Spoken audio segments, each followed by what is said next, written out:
Hello and welcome all of you. In previous lecture of CPC, we discussed about the issues and order 11 points of CPC. In today's lecture, we started a new point of our discussion, that is affidavits. In civil procedure or in civil suit, there is a big contribution of affidavits for the purpose of evidence. ठीक आहे. जर तुम्हाला एखादी गोष्ट prove करायची असेल तर ती तुम्ही कशी की ती ॲफिडेविटने तुम्ही ती प्रूव्ह करतात, बरोबर. पण ॲज कम्पेअर तुम्ही इंडियन एव्हिडन्स ॲक्टचं सेक्शन 3 बघितलं, which is provided about the definition of evidences, then it is clearly stated that the affidavit does not include in evidence, but order 19 provide that the evidence can be given on affidavits. तर दोघांमध्ये तुम्हाला कुठेतरी एक हे दिसतं की एक ठिकाणी सांगतं एव्हिडन्स ॲक्ट की काय आहे की तुम्ही ॲफिडेविटवर एव्हिडन्स देऊ शकत नाही, बरोबर. पण सिव्हिल प्रोसिजरमध्ये काय आहे, सेक्शन 30C आणि order 19 rule 1 provide about the affidavits और एव्हिडन्स ऑन ॲफिडेविट. ठीक आहे. तर ऑर्डर 19 ही सेक्शन 3ला एक्सेप्शन आहे. तर एवढं लक्षात ठेवा, ज्यावेळेस तुम्ही एव्हिडन्स शिकाल त्यावेळेस ते तुम्हाला कामात येईल किंवा लक्षात राहील. An affidavit is a declaration of facts made in writing and sworn before the person having authority to administer the oath.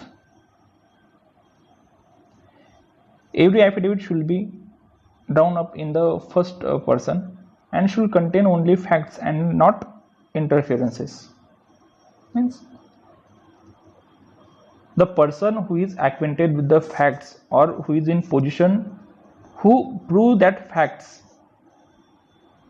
is entitled to give affidavits in the court. ठीक. म्हणजे कोणी पण जाऊन ॲफिडेविट देऊ शकत नाही. अ person who is in position who prove the contents of affidavit on his knowledge or in his belief, that person only give the evidences on affidavits. Okay. Then what are the contents of affidavits? An affidavit should be confined to such facts as the deponent is able to prove his personal knowledge. Means the affidavit shall be confined to the facts only. Which facts? The deponent who deposes such facts is able to prove his personal knowledge. तो त्याच्या personal नॉलेजवरती fact काय करतोय तर prove करू शकतो फक्त अशाच व्यक्तीकडून काय होईल तर त्यानेच फक्त ते ॲफिडेविट हे करायचं.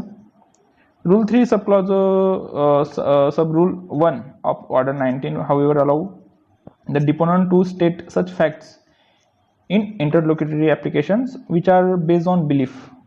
ठीक आहे. तर तो काय तो बिलीफ करतोय किंवा काय करतो त्याच्यावर पण तो काय करू शकतो ॲफिडेविट देऊ शकतो. ठीक. Examination on affidavits, rule 30 subclause C, section 30 subclause C and rule 1 provide that any fact may be proved by affidavit. ठीक आहे. Ordinarily a fact has to be proved by oral evidences. आता fact तुम्ही दोन प्रकारे prove करू शकतात, एक तर ओरल एव्हिडन्सेसने किंवा एक डॉक्युमेंटरी एव्हिडन्सेसने, बरोबर. पण ओरल एव्हिडन्स कसे असले पाहिजे तर ते डायरेक्ट असले पाहिजे. हिअरसे एव्हिडन्सेस आर नॉट अलाउड. आणि डॉक्युमेंट कसे ते प्रायमरी डॉक्युमेंट असू शकतात किंवा सेकंडरी डॉक्युमेंट असू शकतात. Secondary documents are accepted in evidences where the express provision made by the Indian Evidence Act. ज्यावेळेस इंडियन एव्हिडन्स ॲक्ट बघाल त्यावेळेस ते तुम्हाला जास्त समजेल, पण आता एवढं जेवढं महत्त्वाचं तेवढं. तर ordinary fact may be prove by the oral evidences, बरोबर. But according to section 3 of Indian Evidence Act, तर सेक्शन 3 काय सांगतो इंडियन एव्हिडन्स ॲक्टचा, affidavit not include in the definition of evidences. तरी पण काय आहे, order 19 rule 1 is a exception to that rule and empowers the court to make an order that any particular fact may be proved by the affidavit. However, it is subject to the right of opponent party of cross-examination. Even though if any person make any declaration or give evidence on affidavit, then the opponent party or opposite party is entitled to cross-examine the such person who make or who make that affidavit or who give evidences on such affidavit. Except the interlocutory applications, affidavit should be confined to such facts as the deponent is able to prove to his personal knowledge. ठीक आहे, कारण इंटरलोक्युटरी application मध्ये काय होऊ शकतं की तो काय बिलीफ करतोय. इंटरलोक्युटरी आपण इंटरजेम ऑर्डर बघू त्यावेळेस, तर इंटरलोक्युटरी ज्या ऑर्डर्स आहेत तर त्याच्यामध्ये तो बिलीफ काय करतोय, व्हॉट ही बिलीफ, तर ते पण तो प्रूव्ह करू शकतो. पण जनरली काय आहे की the person who is in the position to give और to prove that fact on the his personal knowledge, these facts only prove on the affidavit. Unless the affidavit are properly verified and are in conformity with the rule of pleading, they will be rejected by the court. तर ते काय पाहिजे अजून ते verify पण केलेलं पाहिजे. If such affidavit are not verified, then court does not allow in evidences. ठीक आहे. समजा मग आता फॉल्स affidavit केलं किंवा एखाद्याने जर फॉल्सली जर एखादी फॅक्ट असेल ती स्टेट केली affidavitवर, then such person is liable under section 191 of IPC. आता IPCचं 191 192 काय सांगतं की गिव्हिंग फॉल्स एव्हिडन्सेस 191, आणि 192 सांगतं की गिव्हिंग फॅब्रिकेटिंग एव्हिडन्सेस. 191 तुम्हाला क्लिअर करतं की where a person who is bound by law or any sworn, म्हणजे शपथेवर जर तो बांधील असेल, or it is who is bound by law to depose a fact which is true, and he intentionally or knowingly depose a fact which is not true, or the person who depose such fact is having knowledge that such fact is not true, and then also he produce or he depose that fact, then he is liable under section 191. ठीक आहे. तर मग एखाद्याने जर false affidavit केलं तर तो section 191 खाली चार्ज केला जाऊ शकतो. ठीक आहे. त्याच्यानंतर पुढचा जो महत्त्वाचा टप्पा आहे किंवा पुढचा जो महत्त्वाचा पार्ट आहे दॅट इज इंटेरियम ऑर्डर्स. तर इंटेरियम ऑर्डर्स म्हणजे काय? Interim orders are those orders pass by the court during the pendency of the suit. ठीक आहे. तर इंटेरियम ऑर्डर्स म्हणजे अशा ऑर्डर्स की ज्या काय होत आहे की ड्युरिंग पेंडन्सी ऑफ सूट त्या पास केल्या जात आहे. कारण after completion of suit there is a final order और final decree pass by the competent court. ठीक आहे. पण इंटेरियम ऑर्डर्स म्हणजे अशा की त्या ड्युरिंग पेंडन्सी की अजून तुमची सूट चालूच आहे, and during pendency of suit the order which is pass by the court or proceeding which do not determine finally, or such interim orders does not determine the finality of judgment. ठीक आहे. तर यांचं महत्त्व काय असतं की interim orders आपण pass का करतो? They are enable to court to grant such relief or to pass such orders as may be necessary, just equitable. They also prevent the abuse the process during the pendency of proceeding. For example, समजा आता attachment before judgement म्हणून एक order 38 मध्ये दिलेली आहे. काय? Interim order court pass करू शकतं. समजा आता एखादी सूट प्रॉपर्टी आहे आणि सूट प्रॉपर्टी ती जर आपण अटॅच नाही केली, and during pendency of suit if such person transfer the such property to another person and such a transferee has no notice about the such a suit is pending before the court or competent court, then there is another question of law arise or question of fact arise. तर ती proceeding काय होणार नाही, end होणार नाही, बरोबर. आणि त्याच्यामध्ये याला काय होईल की हा बाजूला निघून जाईल केव्हा की without the finality of judgment during pendency नंतर ती प्रॉपर्टी काय केली, ट्रान्सफर करून टाकली. तर अशा वेळेस अशी सिच्युएशन पासून वाचण्यासाठी काय असतं की ज्या तुमच्या ऑर्डर्स आहेत, इंटरियम ऑर्डर्स, तर ह्या कामाचे असतात. तर ते काय टेम्पररी इंजंक्शन म्हणा किंवा अटॅचमेंट बिफोर जजमेंट म्हणा, तर या सगळ्या इंटरियम ऑर्डर्स काय असतात की जे फायनल जजमेंट तुमचं येणार आहे कोर्टाचं, तर त्याला कुठेतरी ते कुठेतरी एक प्रोटेक्ट करायचं काम करतात किंवा त्याला एक एक्झिक्युटिव्ह पॉवर जी असते ती द्यायचं हे करतात.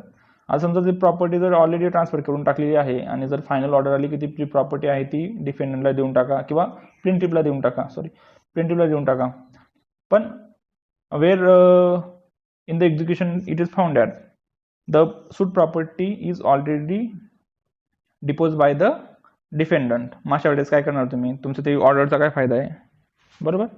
तर एक प्रायर एक क्वेश्चन ऑफ फॅक्ट किंवा लॉ नको व्हायला पाहिजे, त्याच्यामुळे इंटरलोक्युटरी ऑर्डर्स तुम्हाला काय करतात, मदत करतात. Interim orders under CPC there are many interim orders like payment in court order 24, security for cost order 25, commissions order 26, arrest before judgment, attachment before judgment, temporary injunction, and interlocutory orders order 39, and receiver which is provided under 40, order 40. Then the first interim orders, that is payment in court, order 24. What is meant by the payment in court? As it is open to the plaintiff to abandon his suit, so also it is open to the defendant in the suit for debt or damage to deposit in the court at any stage of suit such sum of money which is considered a satisfaction full of plaintiff claims.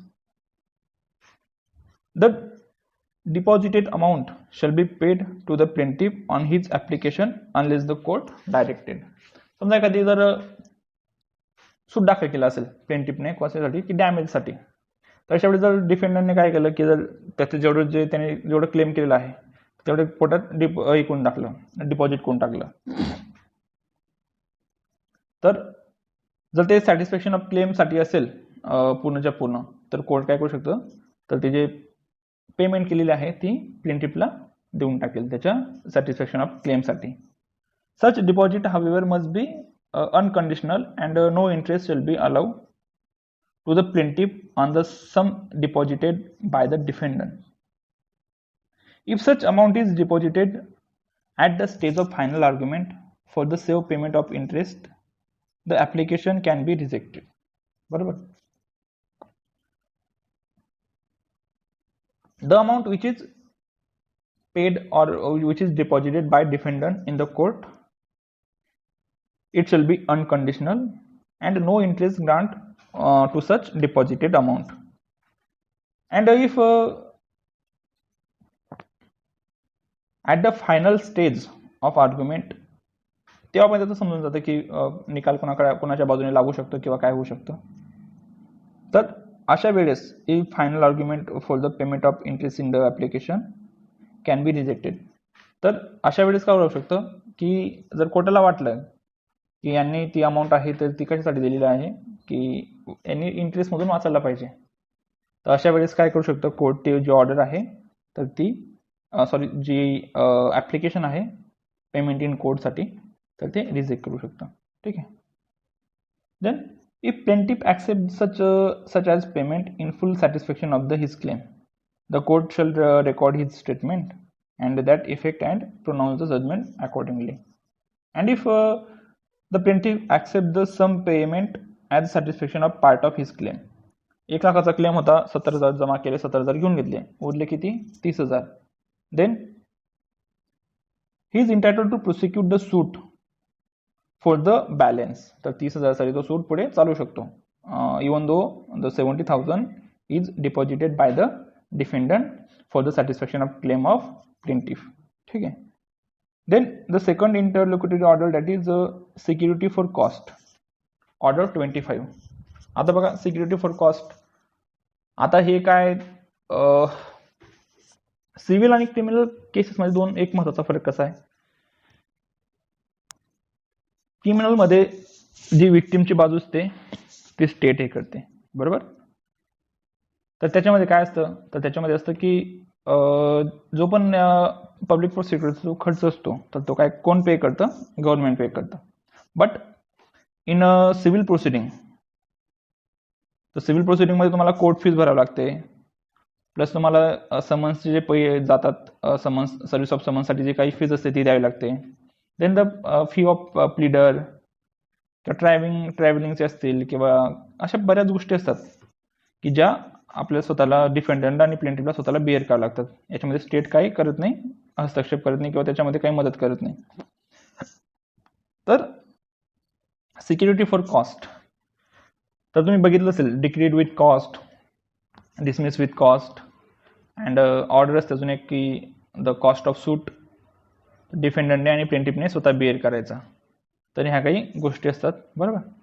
तर मग security for cost काय सांगतं की court may at any stage of सूट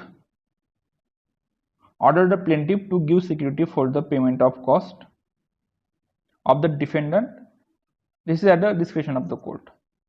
तर security of कॉस्टची order कोणाच विधू शकते की प्लेंटिफला सांगू शकतो कोर्ट की जेवढं क्लेम आहे म्हणजे जेवढा कॉस्ट डिफेंडंटला लागलेला आहे क्लेमसाठी तर तेवढं तू कोर्टात जमा कर. तर what are the circumstances or what are the conditions or what is the necessity of such depositing of cost. तर बऱ्याच वेळेस काय होतं की where there is a sole plaintiff and he is reside outside the India or there are 2 or more plaintiffs and both of reside in outside of India, बरोबर. दोघी भारताच्या बाहेर राहत आहे and where there is a sole plaintiff or more than 2 plaintiffs has not sufficient immovable property within the India other than the suit property. दोघी भारताच्या बाहेर राहत आहे प्लेंटिफ, एक किंवा दोघी भारताच्या बाहेर राहत आहे किंवा त्यांची जी सूट प्रॉपर्टी आहे तिच्या व्यतिरिक्त त्यांची कोणतीच प्रॉपर्टी नाही आहे, बरोबर. तर अशा वेळेस डिफेंडंटने जर तो दावा जर जिंकून घेतला किंवा काय केलं तर त्याला जो कॉस्ट लागलेला आहे तर तो कोणाकडून घ्यायचा त्याने. तर याच्यामुळे जे तुमचं सूट हे होते दाखल करायच्या आधीच किंवा दाखल करतानाच कोर्ट काय करू शकतं की प्लेंटिफला जो काही समथिंग कॉस्ट असेल तर कॉस्ट कोर्टात जमा करायला सांगू शकतं. कारण जर सूट प्रॉपर्टी आता समजा तर डिफेंडंटची सूट प्रॉपर्टी आहे, प्लेंटिफने त्याच्यावर काय केलं तर प्लेंटिफने त्याच्यावर सूट दाखल केला, बरोबर. आता डिफेंडरला पण काहीतरी खर्च लागला, नाहक डिफेंडरचं टायटल जरी बेटर होतं तरी पण त्याला नाहक खर्चला सामोरं जावं लागलं, बरोबर. पण प्लेंटिफला काय झालं, प्लेंटिफला आता खर्च लागलाच म्हणा पण त्याला अननेसेसरी डिफेंडंटचं काय झालं हरॅसमेंट झाली. तर याच्यामुळे ती हरॅसमेंट टाळण्यासाठी किंवा हे करण्यासाठी आधीच कोर्ट काय करतं की प्लेंटिफला सांगतं की तू काहीतरी तुझा जो क्लेमला सॅटिस्फॅक्शन करण्यासाठी जेवढा कॉस्ट आहे डिफेंडंटचा जेवढा कॉस्ट आहे तू तेवढा कोर्टात जमा कर. कंडिशन कोणत्या, एक तर तो बाहेर देशात राहत असेल किंवा त्याची इमोल प्रॉपर्टी भारतामध्ये नसेल, ठीक आहे. आणि समजा जर अशी ऑर्डर केली असेल, if court order to plaintiff that furnish the security and plaintiff ignores such order and does not furnish the securities which is fixed by the court, then the court shall dismiss his suit unless plaintiff withdraw the suit. तर कोर्टाने काय करायचं ते सूट dismiss करायचं and after the application of such plaintiff for the purpose of dismissal of such set aside by the court, then if court satisfy that there are reasonable ground or circumstances exist for the purpose of setting aside the order of dismissal of suit, then court may set aside such order of dismissal and the notice to defendant is necessary in that purpose. तर notice का कोणाला द्यायची, डिफेंडंटला notice ही कसं असेल compulsory असेल, ठीक आहे. तर एवढं लक्षात ठेवा. त्याच्यानंतर थर्ड ऑर्डर असते interlocutory, that is commission, appointment of commissions. Order 26 and section 75 to 78 provide about the commissions. आता order section 75 and 78 deal with the powers of the court to issue commissions, and order 26 make a detailed provision regarding it. ठीक है, तर issue commission is a discretionary power of the court and it is exercised for the doing complete justice. Court can issue commissions on the application of party or on its motion also. ठीक आहे, तर commission कुठे issue होऊ शकते, तर commission ते discretionary power आहे कोर्टाचा, and court can issue commission on the application of party or on its own motion also. ठीक आहे, तर पर्पज काय असू शकतो की कमिशन म्हणजे इश्यू काय करतो. आता तुम्ही जर सिव्हिल मध्ये बघताय की कमिशन आहेत ऑर्डर 26 खाली, क्रिमिनल मॅटरमध्ये सुद्धा इश्यू ऑफ कमिशन होऊ शकतं. 284 85 86 मध्ये बघा बरं एकदा. एक मिनिट मला बघू द्या, 284 85 आहे का. Yes, 284 284 285 to 286 287 288. ओके बरोबर. तर 284 ऑनवर्ड्स काय आहे की कमिशन इश्यू करण्याचे पॉवर आहेत कोणाला, आपल्या क्रिमिनल कोर्टमध्ये सुद्धा. ठीक आहे, then what is the purpose of issue commission. Section 75 enact that the court may issue a commission for any of the purposes, means the examine witnesses, make a local investigation, adjust the accounts. Accounts means where the suit is for the purpose of partnership firm or settlement of account of partnership firms. That time commission may be issued for the adjust the accounts. Then commission may be issued for the make partition. कारण पार्टिशनचं कसं असतं, there is no, समजा आता एखादी 100 acre जमीन असेल, पण त्याच्यापैकी जर 50 एकर जमीन कशी असेल, एक बागायत जमीन असेल, 50% कोरडवाहू असेल, तर 50% बागायतमध्ये पण काय असेल, तर तिथं पण 25% जमीन जी आहे, 25 एकर जमीन, तर ती खूप सुपीक आहे. 25% जमीन जी आहे ती थोडी नापीक आहे. तर कोर्ट जाऊ शकत नाही ना पार्टिशन करायला. तर अशा वेळेस काय राहील की commission issue for the purpose of partition, आणि ते पूर्ण सर्कमस्टान्सेस आणि याला बघतं आणि त्याच्यानंतर ते पार्टिशन करतं. ठीक आहे, then hold investigation any particular matter. Investigation कशामध्ये, जर न्यूसनच्या केसेस असतील किंवा काय असेल तर त्याच्यामध्ये पण कमिशन इश्यू होऊ शकतं. टू कंडक्ट अ सेल, आता सेल, आता इमोवेबल प्रॉपर्टी आणि मुवेबल प्रॉपर्टी दोघांचा सेल होऊ शकतो. आता पेरिशेबल नेचरच्या गोष्टी असतील किंवा काय असेल तर त्याच्यासाठी सुद्धा काय होतं, कमिशन इश्यू केलं जातं. और any perform a ministerial act, किंवा एखादी असं मिसलेनियस ऍक्ट असेल किंवा मिनिस्ट्रियल ऍक्ट असेल तर ते करू शकतं काय की कमिशन त्याच्यासाठी इश्यू होऊ शकतं. तर पहिलं कोणतं की to एक्झामाइन witnesses, section 76 to 78 and rule 1 to 8 provide about the detailed provision where the commission is issued for the examined witnesses. As a general rule, evidence of the witnesses taken in the open court and tested by cross examination. It is a काय हा the general rule आहे. It is general rule, that is evidence of the witnesses taken in open court. ठीक है, but in such exceptional circumstances where witness is unable to attend the ground of sickness or infirmity, or when it is necessary for public interest, examination of such witnesses is necessary, that the court has discretion to relax aforesaid rule, which is already discussed, that the general rule or the evidences shall be taken in the open court. पण बऱ्याच वेळेस असं काय होतं की due to sickness or infirmity किंवा public पॉलिसीसाठी it is impossible that to take evidence of such person in open court. That time court may issue a commission. ठीक आहे, तर अशा वेळेस कमिशन काय होतं तर इश्यू केलं जाऊ शकतं. तर court on it discretion issue the commission for the examination of witnesses. बरोबर. तर मग पब्लिक पॉलिसीमध्ये कसं की if such person is reside the outside of jurisdiction, or if any person who is a pardanashin or always remain in neck condition. Digambar म्हणून एक जैन धर्माचे हे असतात, मुनी असतात, तर त्यांचं पण अशा केसमध्ये काय होऊ शकतो, दिगंबर आणि श्वेतांबर दोन प्रकार आहेत त्यांचे. तर तुम्ही एकदा बघून घ्या दिगंबर आणि श्वेतांबरचं काय असतं म्हणून, गुगलवर सर्च केलं तरी कळून जाईल. तर जे दिगंबर असतात तर ते कोणत्याच प्रकारचं क्लोथ अंगावर राहू देत नाही, ठीक आहे. आणि श्वेतांबर म्हणजे ते फक्त एक त्यांचं एक वस्त्र असतं. तर मग असं श्वेतांबर जे आहेत किंवा त्यांना तर कोर्टात आपण बोलवू शकतो, ठीक आहे. But the Digambar who is the Digambar saints of Jain, तर आपण त्यांना हे नाही करू शकत, कोर्टात कंपेल नाही करू शकत पब्लिक पॉलिसीमुळे किंवा त्यांच्या याच्यामुळे. तर अशा वेळेस त्यांचं एक्झामिनेशन करण्यासाठी काय करू शकतो आपण, तर कमिशन इश्यू करू शकतो. किंवा पर्दानशील स्त्री असेल, पर्दानशील स्त्री तुम्हाला कन्सेप्ट माहिती असेल हिंदू लॉमध्ये, आपलं मुस्लिम लॉमध्ये.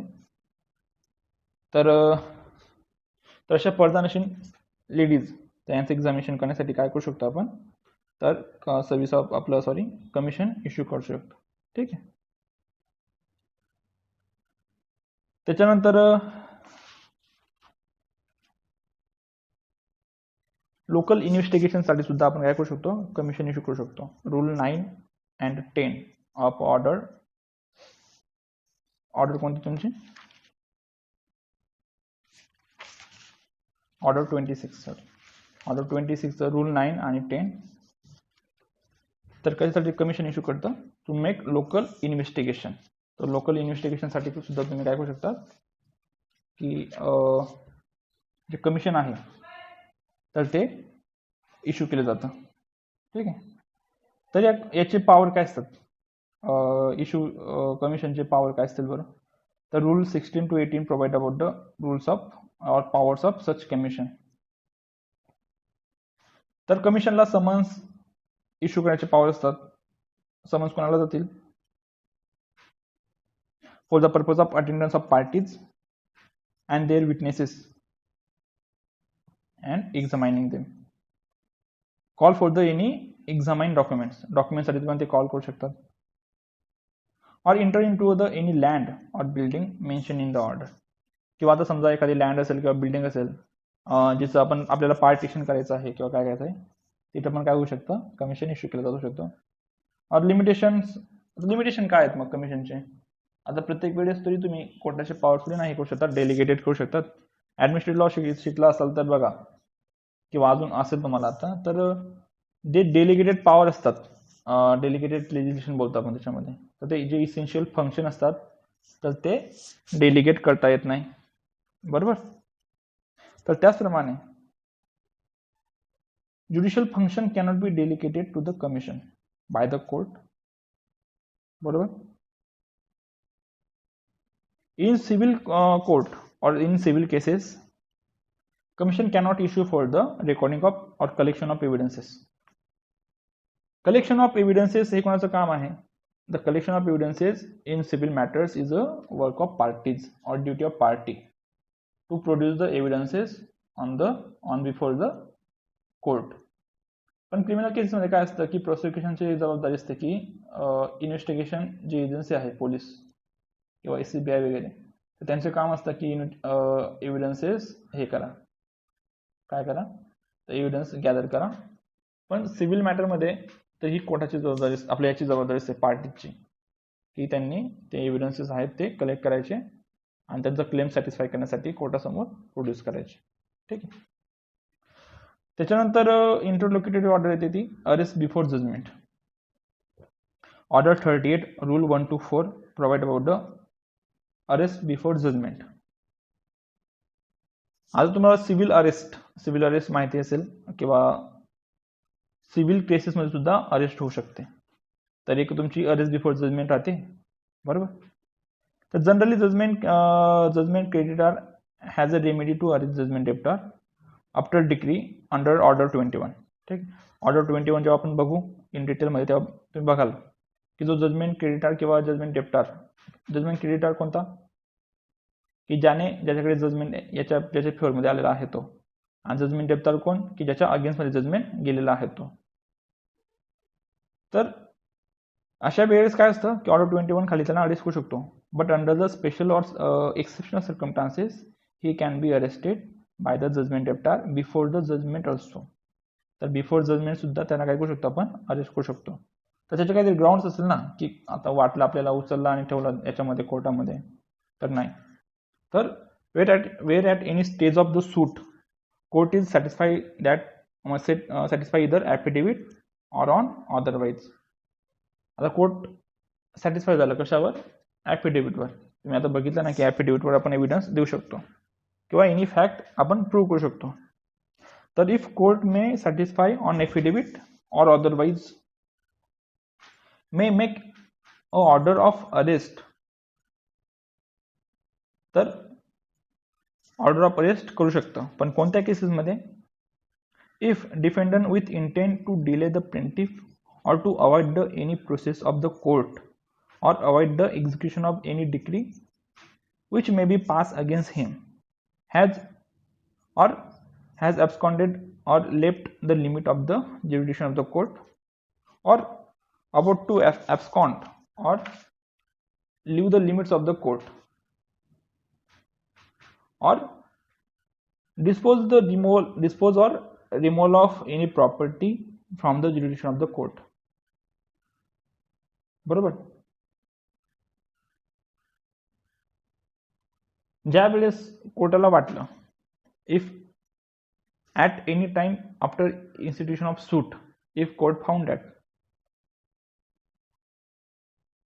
जो समोरचा व्यक्ती आहे, डिफेंडंट आहे, तो काय करतोय की जी कोर्टाची प्रोसेस आहे तिथून तो पडून जाण्याचा प्रयत्न करतोय, or the property which is subject to the suit property or property to the suit जर तिला डिपोज करायचा जर तो प्रयत्न करत असेल, तर अशा वेळेस प्लेंटिफ काय करू शकतो, plaintiff on affidavit or otherwise कोर्टाला अप्लाय करू शकतो.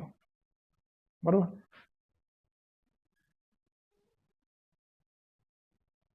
तर order of arrest before judgment is the discretionary power of the court and court makes such order after the considering the adequate material. आता अरेस्ट करणार आहे, मग असं जे ॲडव्होकेट मटेरियल आहे तर तेच बघून कोर्टाने काय करायचं, तर ती ऑर्डर पास करायची. ठीक आहे. An application for arrest may be made at any time after plaint is presented. Even such order can be issued or can also make before the summons of issued. आता after presentation of plaint पार्टीजला वाटतंय की जर आपण त्याला summons issue केलं आणि त्याने जर ती प्रॉपर्टी विकून टाकली तर काय, तो येणार पण नाही आणि ते काय करणार पण नाही. तर अशा वेळेस काय होऊ शकतं, तर अशा वेळेस तो विदाऊट इश्युइंग समन्स सुद्धा आपण त्याला काय करू शकतो, त्याला अरेस्ट करू शकतो. बरोबर. But this extraordinary power the court exercise such extraordinary power under the certain circumstances. तर कोणते की the plaintiff suit must be bona fide. प्लेंटिफचं सूट हे काय पाहिजे, बोनाफाईड असलं पाहिजे, विच इज नॉट कॉलिजिव्ह, किंवा असं प्राइमा फेसी वाटलं पाहिजे की नाही हा प्लेंटिफचं सूट काय आहे तर हे खरं आहे. ठीक आहे. Or there is a real danger that defendant will remove himself or his property from the ambit of the power of the court. किंवा त्याची प्रॉपर्टी जी आहे ते काय करतोय, तो विकून टाकणार आहे किंवा तो काढून घेऊन जाणार आहे. ठीक आहे. तर अशा वेळेस ते काय करू शकतो, आपण त्याला अरेस्ट करू शकतो. समजा आता इनसफिशियंट ग्राउंडला अरेस्ट केलं, प्लेंटिफने जर काय केलं की इनसफिशियंट ग्राउंडला अरेस्ट केलं, तर section 95 provide that where the order of arrest before judgment has been obtain by the plaintiff on insufficient ground, then court may order to pay compensation for such amount not exceeding 50,000. तर 50,000पेक्षा काय असतं कमी, म्हणजे तर compensation डिफेंडंटला grant केलं जाईल. ठीक आहे. Arrest on insufficient ground. बरोबर. कारण प्रत्येक केसमध्ये आपण त्यांना अरेस्ट नाही करू शकत ना. तर अशा वेळेस काय, तर ते जे काही जो खर्च हे आपलं हे की अनरिजनेबल और इनसफिशियंट ग्राउंड जर अरेस्ट केलं असेल तर त्याला 50,000 फाईन लागतो. Then the order 38 and rule 5 to 13 provide about the attachment before judgment. आता हे आपण काय बघितलं, arrest before judgment and the another rule 5 to 13 provide about the attachment before judgment. तर what are the grounds for attachment before judgment? तर most of म्हणजे थोडे सेमच ग्राउंड आहेत. Where at any stage of the suit the court satisfied by affidavit that the defendant with intent to obstruct the or delay the execution of any order that may be passed against him. तर जी suit property आहे तर ती काय करतो, तो is about to dispose of the whole or any part of his property or about to remove the whole or any part of his property from the local limits of jurisdiction. आता वरती काय होतं की तो पडून जाणार आहे किंवा काय होणार आहे, इथं कशासाठी रिलेटेड आहे, इथं फक्त ती जी प्रॉपर्टी आहे तर तो त्याच्या पोझिशनमधून काढून घेतोय किंवा काय करतोय की ती प्रॉपर्टी कोर्टाच्या ज्या ज्युरिडिक्शन आहे त्याच्यामधून तो रिमूव्ह करायचा प्रयत्न करतोय. तर अशा वेळेस court may direct to defendant to furnish security such sum the value of such property. तर अशा वेळेस काय होऊ शकतं की जी प्रॉपर्टीची जेवढी किंमत आहे तो कोर्ट त्याला डायरेक्ट करू शकतं की furnish security such sum which is equal to value of that particular property. And where if defender fails to show why he should not furnish security or fails to furnish security, then such property or portion of such property is attached. तर तेव्हा ते काय होऊ शकतं, ते ती property काय करू शकते, अटॅच करू शकतो. बरोबर. तर order of attachment only made on circumstances stated in the affidavit. आता बघा प्रत्येक गोष्ट कोर्ट ॲफिडेविट का बरं सांगायला लावतं. तर ॲफिडेविट जर आपण तुम्ही फॉल्सली ॲफिडेविट केले तर तुम्ही कशाखाली जातात, section 191 as we discuss earlier. तर त्याच्या खाली तुम्ही काय होऊ शकतात, चार्ज होऊ शकतात. त्याच्यामुळे प्रत्येक गोष्ट जे कोर्ट आहे ते सांगतं की तुम्ही ॲफिडेविटवर द्या म्हणून. ठीक आहे. Then a mere allegation that defendant selling of his property is not sufficient, it shall be particularly stated. तर काहीतरी पर्टिक्युलर रिझन पाहिजे, ठीक आहे, तरच ती प्रॉपर्टी काय करला जाते, तर ती अटॅच करू शकतो आपण. त्याच्या व्यतिरिक्त आपण करू शकत नाही. ठीक आहे. तर डिटर्मिनेशन ऑफ अटॅचमेंट काय होऊ शकतं मग. आता समजा ठीक आहे आपण तुम्ही प्रॉपर्टी तुम्ही अटॅच करून टाकले याच्यामध्ये, तर मग डिटर्मिनेशन केव्हा होईल त्याचं, तर well defendant furnish security. Security कशी, तर ती इक्वल टू द जी सूट प्रॉपर्टी आहे तर तेवढी तुमची काय की तुम्ही सिक्युरिटी फर्निश केली. Wait attaching creditor or withdraw the attachment. आता समोरच्या व्यक्तीने सांगितलं की जाऊ द्या अटॅचमेंटची काही गरज नाही. Where the suit is dismiss or where the decree is satisfied or where the court release the property. ठीक आहे. तर अशा वेळेस काय होऊ शकतं, ते जी सूट प्रॉपर्टी आहे ती काय होऊ शकते, तर जी अटॅचमेंट केली होती तर ती डिसमिस होऊ शकते. त्याच्यानंतर सेम याच्यामध्ये पण आहे की if the attachment on insufficient ground, तर त्याला पण 50,000 दंड होऊ शकतो. ठीक आहे. If plaintiff obtain the order of attachment on insufficient ground, section 95 insufficient ground, then he is liable to pay compensation of such amount not exceeding than the 50,000. ते पण लक्षात ठेवा. ठीक. त्याच्यानंतर जे महत्त्वाची ऑर्डर आहे that is temporary injunction, order 39 rule 125 section 94C and 95 of CPC, both are related to the temporary injunction. ठीक आहे. तर टेम्पररी इंजंक्शन म्हणजे काय, ते कोणत्या ग्राउंडवर दिलं जातं, त्याचे प्रकार काय आहेत. तर तुम्ही जर स्पेसिफिक रिलीफ ॲक्ट शिकले असाल त्याच्यामध्ये मॅन्डेटरी इंजंक्शन किंवा परमनंट इंजंक्शन त्याच्यामध्ये दिलेलं आहे.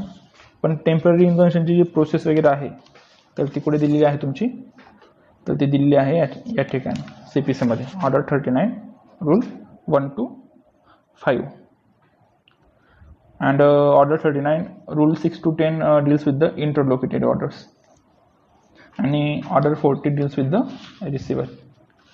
तर राहिलेला जो भाग आहे तो आपण नेक्स्ट लेक्चरला बघू. ठीक. जर काही डाऊट असतील तर तुम्ही मला विचारू शकता. काही समजलं नसेल तर मी ते परत तुम्हाला सांगेल.